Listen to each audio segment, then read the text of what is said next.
बिस्मिल्लाहिर्रहमानिर्रहीम। अस्सलाम वालेकुम। आज हम करेंगे उर्दू कहानी ज़ालिम अमीर का अंजाम। अगर आप मेरे चैनल पर नए हैं तो इसे ज़्यादा से ज़्यादा सब्सक्राइब कीजिए, लाइक कीजिए, शेयर कीजिए, उन लोगों तक पहुंचाएं जो कि कहानी लिखना चाहते हैं, या और भी बहुत सारी चीज़ें मेरे चैनल पर मौजूद हैं।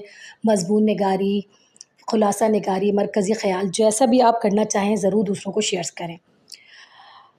हम अब शुरू करते हैं अपनी कहानी को। एक शहर में एक अमीर शख्स रहता था जिसका नाम खान बहादुर था। वो दौलत में डूबा हुआ था मगर दिल से सख्त और बेरहम था। गरीबों पर जुल्म करना, लोगों को मारते रहना, गरीबों की ज़मीनें हथियाना इसका रोज़ का मामूल था। वो समझा था कि दौलत ही सब कुछ है और कोई इसे कुछ नहीं कह सकता। शहर के लोग इससे डरते थे और कोई इसके खिलाफ आवाज़ नहीं उठाता था। वो अपनी दौलत के नशे में इस कदर अंधा हो चुका था कि इंसानियत को भूल गया था। मस्जिद, मदरसे या किसी खैर के काम में इसने कभी एक रुपया भी नहीं दिया। लोग इसे लानत देते और इसके जुल्म से तंग आ चुके थे। एक दिन एक बूढ़ी औरत अपने बीमार बेटे के लिए दवा लेने निकली। इसके पास पैसे नहीं थे। इसने खान बहादुर के दरवाजे पर जाकर रहम की दरख्वास्त की। खान बहादुर ने ना सिर्फ इनकार किया बल्कि इसे दरवाजे से धक्के देकर निकाल दिया।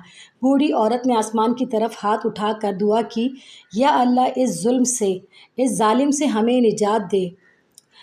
इस रात खान बहादुर के ख्वाब में एक बुज़ुर्ग आए और कहा कि तुम्हारे अमाल तो तुम्हारे खिलाफ गवाही दे रहे हैं।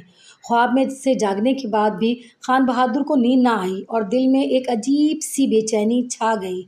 इसके घर में अचानक बीमारियां फैलने लगी, कारोबार में नुकसान शुरू हो गया।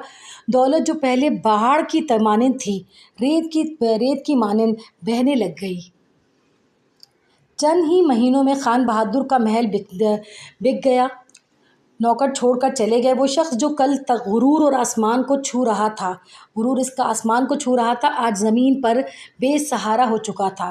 अब वो खुद सड़क पर बैठकर लोगों से मदद मांगने लगा था। शहर के लोग जो पहले इसके जुल्म से डरते थे और इसे अब तरस खा कर भी इसे कुछ नहीं देते थे। किसी ने कहा है, ये वही है जो गरीबों को धक्के देता था। आज कुदरत ने इसे इसके मकाम पर ला खड़ा किया। खान बहादुर को एहसास होने लगा कि दौलत इंसान को हमेशा नहीं बचा सकती। इसने अपने अमाल पर पछतावा किया मगर वक्त गुजर चुका था। अब ना दौलत थी और ना ही इज्जत। एक दिन वही बूढ़ी औरत जो इसके पास से गुजरी, अब खान बहादुर खुद झुका हुआ, बीमार, थका हुआ, तन्हा बैठा था।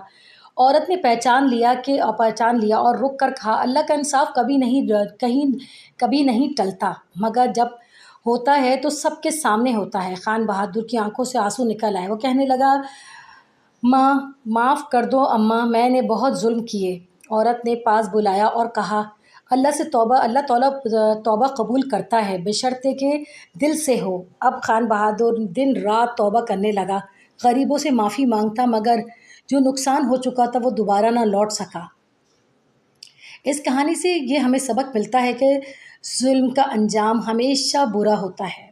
इंसान को गुरूर और तकब्बुर में से बचना चाहिए, क्योंकि दौलत चंद दिन की मेहमान होती है। जो शख्स दूसरों के लिए आसानियाँ पैदा करता है, इसके लिए आसानियाँ पैदा करता है। गुरूर इंसान को अंधा कर देता है और अंजाम रुसवाई बन जाता है। अगर खान बहादुर ने वक्त पर तौबा की होती तो शायद वो बच जाता। इंसानियत और रहम दिली में असल दौलत है। इंसानियत ही और रहम दिली असल दौलत है, जो आज कमज़ोर है कल ताकतवर हो सकता है। इसलिए कभी भी किसी को हकीर ना समझें। वक्त सबको एक दिन बराबर कर देता है। बिल्कुल दुरुस्त है। अपने यानी कि इंसान को चाहिए कि जुल्म को छोड़ देना चाहिए, जैसे कि नेतन्याहू ने कहना चाहिए फ़लस्तीन पे जुल्म की इंतहा की हुई है।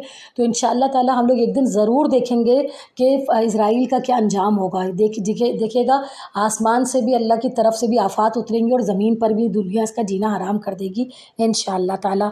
अगर आप मेरे चैनल पर नए हैं तो ज़्यादा से ज़्यादा सब्सक्राइब कीजिए, लाइक कीजिए, शेयर कीजिए और उन लोग